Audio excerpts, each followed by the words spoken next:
सरकार है।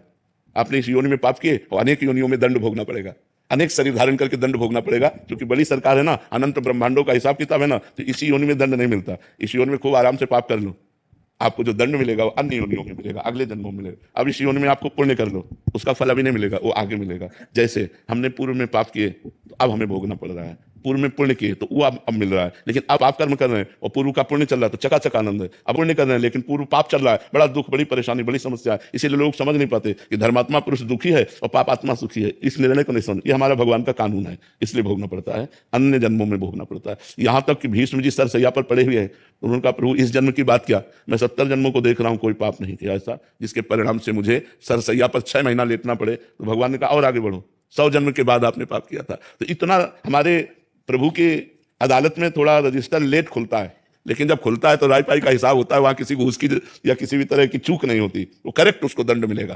तो इसीलिए हमको मनुष्य जन्म में किए हुए कर्मों का फल हजारों योनियों में भोगना पड़ेगा। तो हमें मनुष्य जन्म में बहुत सावधान रहना चाहिए। पशु पक्षी की योनियों के किए हुए कर्म केवल भोग होते हैं। जैसे सिंह गाय को मार के खा रहा है तो उसको कोई पाप थोड़ी लग रहा है, बिल्ली कबूतर चूहे को पा रही तो कोई पाप थोड़ी लग रहा है, क्योंकि उसका आहार है, आहार निश्चित किया गया है। मनुष्य अगर मुर्गा खा रहा है, बकरा खा रहा है तो पाप कर रहे हो, क्योंकि वो तुम्हारा आहार नहीं।